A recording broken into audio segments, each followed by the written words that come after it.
حسيت ان فيها منطق يعني، ان رافينيا هيلعب في وسط الملعب وكأنه 8 ناحية اليمين.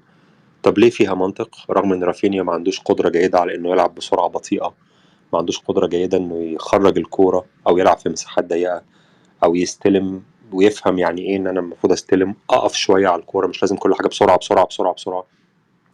لعيب وسط الملعب الفرق الابرز بينه وبين الاجنحة ان لعيب وسط الملعب لازم يبقى فاهم امتى يبطئ الجيم وامتى يلعب جيم بطيء، ويعرف يلعب جيم بطيء امتى في لحظات وانا بستلم الكوره مش لازم امرر، انا محتاج اقف عليها لحظه، او محتاج اقف ثم احاول الف بزميلي بقى سوري الف بالخصم، او اقف لغايه ما في مساحه هتظهر بعدين العبها. محتاج ما يسميه الاسبان، اني العب ببطء شويه. ومع ذلك الفكره عجبتني لان برشلونه في الشوط الاول لو حد لاحظ هتلاقي ان الفكره دايما هي بناء اللعب ناحيه الشمال، اجتذاب عدد من اللعيبه من سيفيا ناحيه الشمال، ثم نقل اللعب الكوندي. في اللحظه اللي الكره بتيجي الكوندي بيبقى في 4 لعيبه بينطلقوا في ظهر دفاع سيفيا، ليفاندوفسكي وجواو فيليكس وبالدي ورافينيا احيانا ويمين لامال. فهي الفكره ان انت كنت محتاج في المكان ده مش لعيب وسط ملعب بتكنيك لعيب وسط الملعب قد ما انت محتاج رانر، طبقا للي انا فهمته يعني، طبقا للي انا شفته في الشوط الاول بالذات يعني. هي الفكره ان انت عايز رانر يتحرك في ظهر الدفاع، فرافينيا كان لعيب مهم جدا للدور ده. وفي ماتش مايوركا لو الناس تفتكر لما نزل يمين لامال وكل الناس توقعوا حتى بما فيهم المعلق الانجليزي توقع ان رافينيا هيروح شمال، لا رافينيا لعب في نفس المكان ده، وباقترابه من يمين لامال كانوا يعملوا شيء من الحركه يعني. فهم بدأ بيها النهارده تشافي، وفي ظني ان الفكره دي ممكن تكون جيده، وطبعا اول ما حسيت ان الفكره جيده رافينيا اتصاب وهيقعد شهر تقريبا. الشيء بقى اللي حرق دمي النهارده وحرق دمي في ماتش مايوركا وحرق دمي في ماتشات كتيره جدا، انا ما عنديش مشكله مع فكره انك تلعب كويس او وحش او انك تضيع فرص او انا عندي مشكله كبيره مع فكره القرارات الغبيه. لعيب يبقى معاه الكوره وعارف كويس انه المفروض ما يطلعش الكوره بسرعه، لان مفيش حد يعني مثلا انا معايا الكوره وزميلي الجناح بيتحرك ومعاه 3 لعيبه، لو طلعت له الكوره انت 70 80% بتفقد الكوره وهترجع تدافع تاني. المفروض تعمل ايه؟ المفروض ما تديهالوش، المفروض تقف عليها ترجع نقله لورا ثم نقله يمين ثم نقله شمال ثم تبدا هجوم منظم. امتى بتلعب كاونتر اتاك سريع جدا؟ لما تحس ان الكاونتر اتاك ده هينتج عنه حاجه. لكن الكره تجيلي بسرعه جدا تسرع شديد عايز احطها بسرعه اللعيب قدامي وكذا وكذا، شيء بيبقى مستفز جدا. وانا يعني انا ممكن اتفهم قرارات ساذجه بالكوره من بالدي او من يامال، لكن الحقيقه يعني ان في لعيبه اكبر سنا بكتير وبيرتكبوا حماقات يعني جواو فيليكس النهارده فقد كميه كرات مجانيه كلها مجانيه جدا يعني.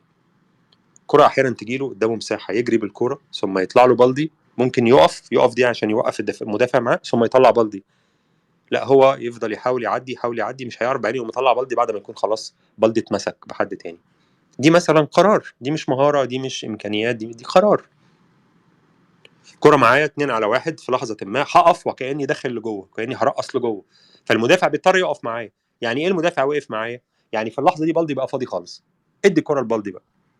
لا انا هحاول فعلا ادخل لجوه وبعدين هفشل وبعدين هرجع وبعدين هديها لبالدي بعد ما بقينا 2 على 2، فبالدي هيعمل ايه؟ يقوم مستلم الكرة ومرجعها ورا مثلا لجابي او مرجعها لكريستيانسن. كان ممكن بالدي يبقى عنده موقف جيد، لا ما بقاش عندنا موقف جيد لان جواو فيليكس قرر ان هو عايز يرقص مثلا. ففكرة القرار في الملعب يعني هديكم مثال بسيط جدا يعني. فيرمين لوبيز لعيب ما عملش لسه 200 دقيقة مع برشلونة، تقريبا كل قراراته صح، كل قراراته صح. اقف ولا اعدي، امرر يمين ولا امرر شمال، اعمل نفسي امرر شمال بس هي مقفولة عشان الف بالخصم وامرر ناحية اليمين لان اليمين مفتوحة اكتر.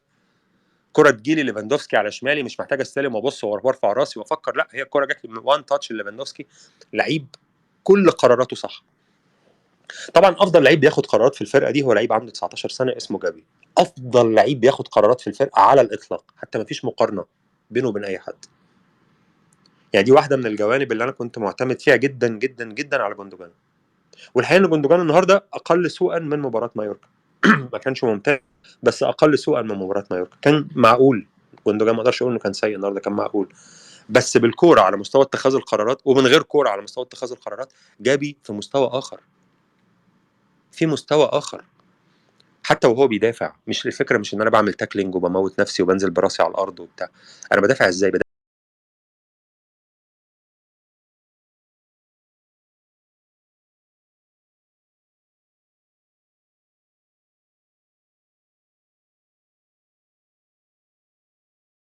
كوره، ولا لا ده هو شايفني وانا لو ضغطت بقوه ممكن ابيع نفسي واترقص بسهوله. جابي بياخد كل القرارات دي صح، 19 سنه، كل القرارات دي صح، كلها صح. فيرمين لوبيز قرارات ممتازه من اول ما نزل، قرارات ممتازه. طبعا يمين لمال قراراته مش بنفس المستوى، بس ده منطقي لان جناح كرييتيف بيبقى مطلوب منه اكتر من الباقيين انه يعمل حاجات احيانا من خارج الصندوق وياخد مخاطرات وكذا وكذا. انا متفاهم جدا ان يمين لمال يبقى عنده قرارات سيئه، رغم ان هو النهارده ما كانش عنده قرارات سيئه كتير، انا بتكلم في المجمل يعني. انا متفاهم ان يمين لمال يبقى عنده قرارات سيئه، لكن ليفاندوسكي بياخد قرارات سيئه وجابي بياخد قرارات صحيحه. ده شيء غريب بالنسبه لي، بغض النظر عن المستوى، بغض النظر عن الاهداف، بغض النظر عن الفرص، بغض النظر عن الاوتكم، عن نتيجه الكوره. انت بتتصرف ازاي؟ مثلا على سبيل المثال لعيب زي اليخاندرو بالدي، لعيب ممتاز، بس بالدي عشان تاخد منه اي اكشن هو غالبا اكشن هينتج عن سبرنت، اما هو واخد سبرنت وبيرقص او واخد سبرنت وراجع يدافع. بالدي ما بيعرفش يقف، ما بيعرفش يلعب من وضعيه ثبات، ما بيعرفش يلعب جيم بطيء، ما يعرفش يلعب جيم بطيء. فتلاقي الكوره مثلا مع كريستيانسن في اخر الماتش، فريق مضغوط محتاج يحافظ على الكوره شويه، عنده خيار انه يروح لكوندي او يروح لبالدي، قام رايح لبالدي. فطبيعي جدا زي ما انت توقعت دلوقتي بالدي فقدها ازاي؟ بانه لعب كره طويله وخلاص. بينما كوندي كان اقدر انه يقف على الكره، كوندي لعيب كومبوزد اكتر، يقدر يتعامل مع الضغط اكتر، بياخد قرارات افضل. فاكر هل كريستيانسن ما كانش يعرف المعلومه دي؟ هو ده اللي بيجنني، حاجات تفاصيل صغيره تافهه جدا بتخلي شكل الفريق كله سيء. زي انا ادي لعيب كوره لا تقع ضمن نطاق امكانياته، مش هيعرف يتصرف فيها، او اروح اضغط في مكان ما كانش مطلوب مني اضغط. زي في كوره في اخر الماتش في اخر دقيقتين، جابي راح يضغط على اعتقد كان خيسوس نافاس، قام فيران توريس طلع يضغط معاه، فجابي قاعد يصرخ يقول له ارجع انت، انت شايفني انا بضغط، ارجع انت جاي تعمل ايه؟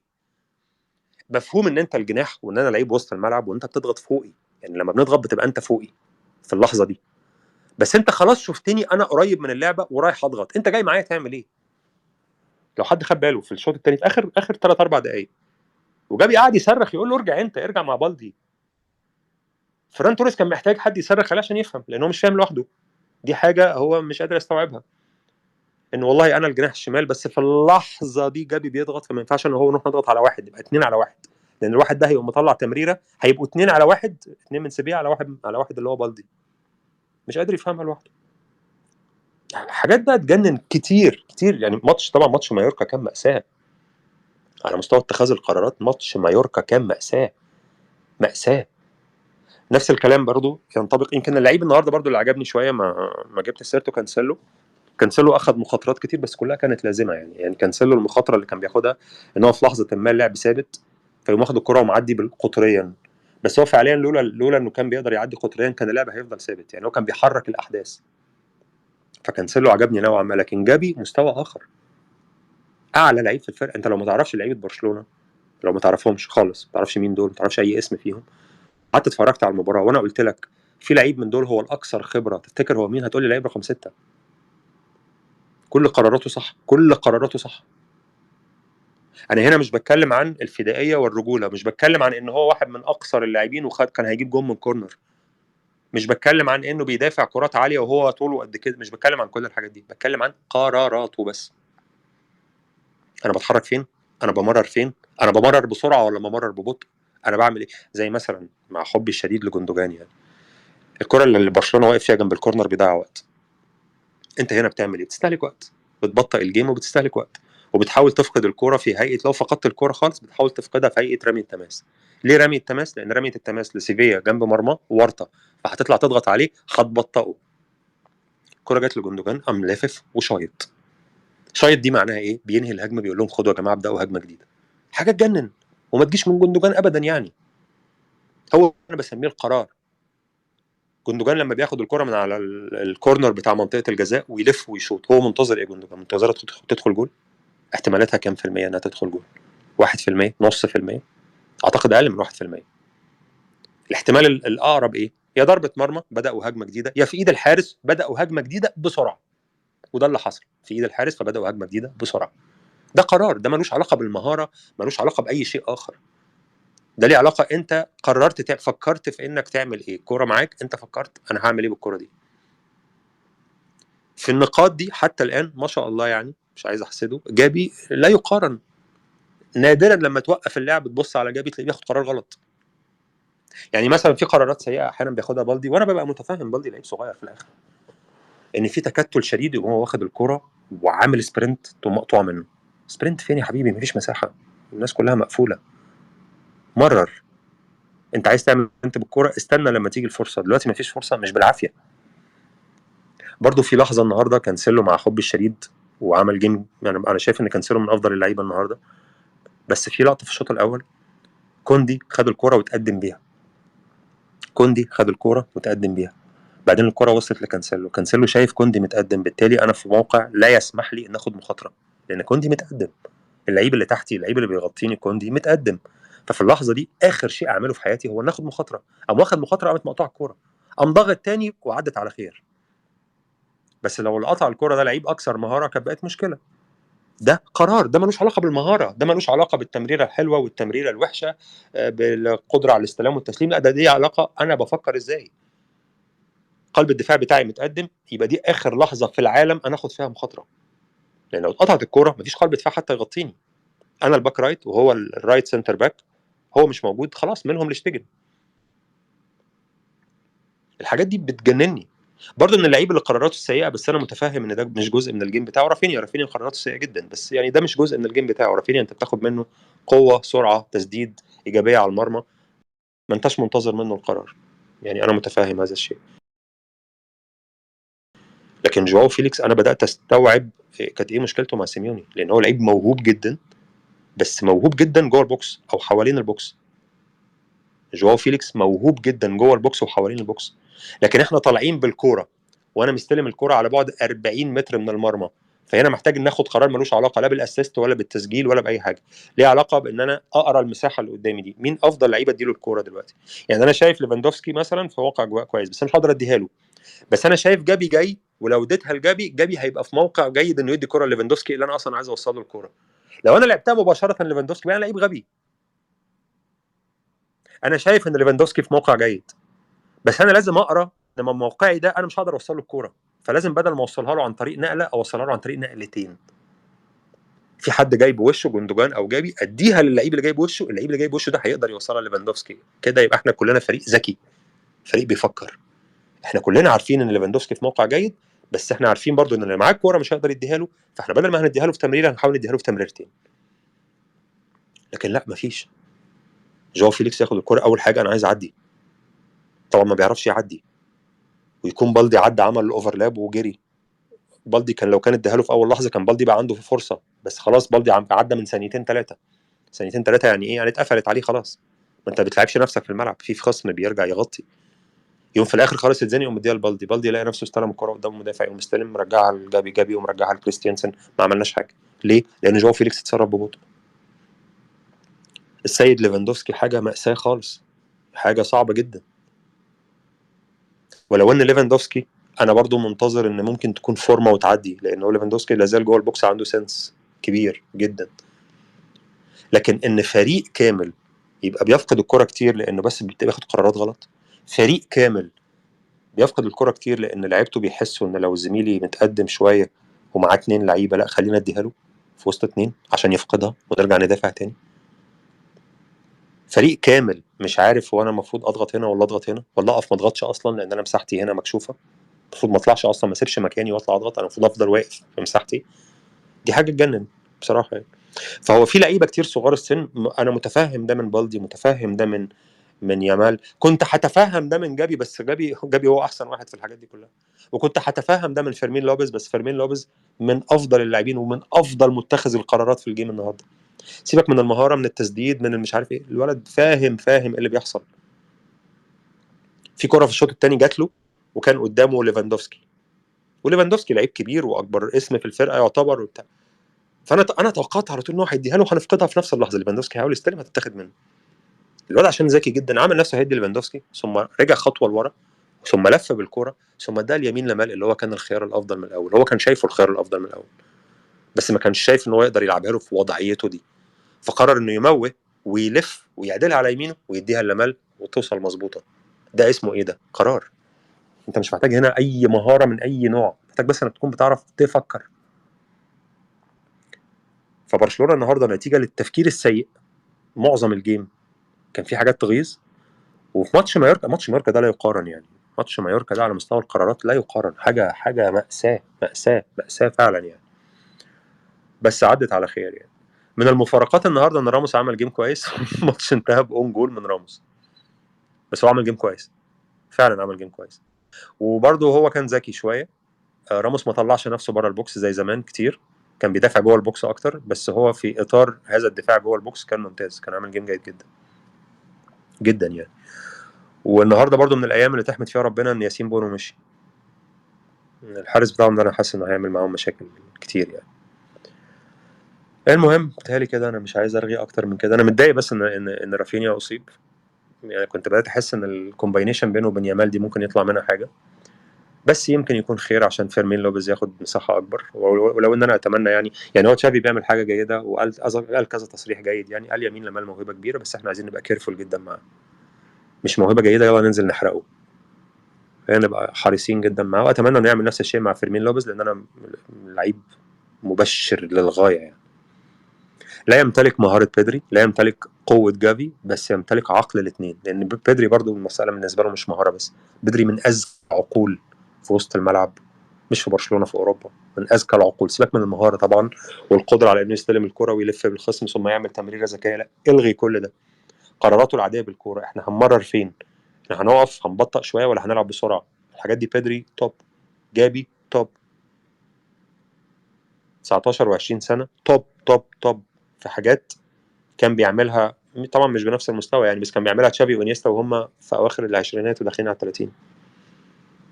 نفس الدرجه من الذكاء طبعا بوسكيتس، نفس الدرجه من الذكاء ومن فهم الجيم. برضو اللي ضايقني النهارده جدا، بس دي يعني تم اختبارها في الشوط الاول بس مش في الشوط الثاني. شتيجن على مستوى قرايه الجيم. شتيجن مش بس مميز لانه بيطلع التمريره الجيده، شتيجن مميز لانه بيطلع التمريره للشخص الصح. شتيجن كان عاده ما بيطلعش التمريره للعيب مضغوط من ظهره، بالتالي يبقى بيعرض الفريق ان احنا نفقد الكره في نص الملعب وتبقى مرتده. يعني شتيجن تمريرته جيده باليمين والشمال، لكن تمريرته كمان ذكيه، مش بس جيده، ذكيه، عارف هو بيمرر لمين. لكن يبدو ان شتيجن تقريبا كل ما هيعمل ماتش وحش او يغلط غلطه هيقعد يتاثر فيها شويه. فالنهارده شكله واضح انه كان مهزوز يعني، على الاقل بالكوره كان مهزوز. ولعب واحده رافينيا اللي هو اي حد عارف ان رافينيا ما يستلمش دي، لان رافينيا ما عندوش الهولد اب بلاي. رافينيا مش جيد في الهولد اب بلاي، اللي هو انا استلم الكره ووقف عليها، ما يعرفش. رافينيا عامل زي بالدي، لازم يتصرف بسرعه. جودته في الحاجات اللي بيعملها وهو بيتصرف بسرعه. في لعيبه تانيين هم اللي يقدروا لا يقف على الكره شويه، يقدر يتصرف بسرعه ويقدر يتصرف ببطء، زي جافي، زي فيرمين، زي المفروض جوندوجان. بس جوندوجان لغايه دلوقتي في برشلونه لسه ما قدمش يعني حاجه، ولو ان انا ما عنديش شك طبعا في امكانياته يعني. بس في لعيبه ما بيعرفش يلعب غير بسرعه، لو ما حطيتوش في وضع دايناميك سريع مش هيعرف، مش تاخد منه حاجه، مش هيعرف. حاجه كده مثلا زي فيدي فالفيردي مدريد، لعيب ممتاز بس في وضعيه حركه. لو احنا واقفين من الكوره بنحاول نحافظ عليها بنستحوذ في مساحه ضيقه، فيدي فالفيردي ليس الرجل المناسب لهذه الاشياء. وفي لعيبه كتير كده مميز جدا طول ما هو بيجري، مميز جدا طول ما اللعب دايناميك، مميز جدا طول ما الريتم سريع. اول ما الريتم يبقى ابطا، او اول ما تحتاج انت ان رتمك يبقى ابطا، هو مش هيعرف يعمل لك هذا الشيء. مهما اديته تعليمات يبطئ رتم، ما بيعرفش يبطئ رتم. هو لازم يتصرف باقصى سرعه ممكن. رافينيا كده وبالدي كده. فانا استغربت ان شتيجن رايح يدي الكوره للعيب بيتصرف بسرعه شديده في قلب الملعب من ضربه مرمى. احتمالات انه يفقدها كبيره جدا، لانه احتمالات انه يلعب بسرعه كبيره جدا، وبما انك لعبت بسرعه فاحتمالات انك تفقدها كبيره جدا، بقت مرتده. فاجمالا يعني تحس ان الفريق ساذج عموما، يعني الفريق مش تقيل. فريق فيه فريق فيه امكانيات جيده، فيه مهارات جيده، في طبعا لعيبه صغار السن وده مفهوم جدا جدا، بس تصرفات الفريق كفريق في سنه سذاجه صعبه جدا. وانا ظني ان ماتش مايوركا ده كان ماتش سهل جدا. يعني انا مش شايف ان مايوركا كانت فرقه صعبه على الغايه يعني ابدا يعني، بس في كم من السذاجه بيجعل حتى الماتشات السهله تتعقد. انت عايز تنزل تدب دب دب دب 2 3 مثلا في الماتش يبقى مفتوح خلاص، فمساله ما تبقاش فارقه. بس الماتشات اللي هي بتبقى على فاين مارجنز، ماتش مقفول زي النهارده، لا هتتعب، هتتعب. مع عمليه تسيير المباراه، اداره المباراه في برشلونه سيئه جدا. ويلا الغرابه دي، برشلونه كان افضل فريق في العالم في الموضوع ده. اداره المباراه، احنا بنلعب مع فريق اقوى مننا اسرع مننا، اذا مش هنسرع الريتم، هنلعب بالريتم بتاعنا، مش هنديهم فرصه يلعبوا الجيم بتاعهم. والعكس بالعكس، عمليه قرايه الجيم وبالتالي تسيير الجيم، انا شايف ان دي اسوأ حاجه في برشلونه السنه دي. طبعا في ناس ممكن تقول عشان ديونج مش موجود، عشان بيدري مش موجود. ديونج لعيب مهم جدا، بيدري لعيب مهم جدا، بس اداره يعني انا ممكن اتفهم ان لعيب بياخد قرار صح بس امكانياته لم تسمح بتنفيذه بشكل صح. يعني انا ممكن اتفهم ان انت عارف ان احنا محتاجين نبطئ الجيم دلوقتي، بس وانت جيت تقف على الكوره اتقطعت منك، ما قدرتش تحمي الكوره كويس، ده مفهوم شويه. لكن انت اصلا مش عارف ان احنا المفروض نبطئ الجيم، اول الكوره جات لك لعبتها على طول في خطها على طول، لا ده ملوش علاقه بالمهارات ولا بالامكانيات. انا حاسس ان انا قلته اتمنى ان اكون عرفت اشرحه يعني كويس، ومش عايز اطول عليكم اكتر من كده عشان انا عندي طياره بكره ولازم انام بدري.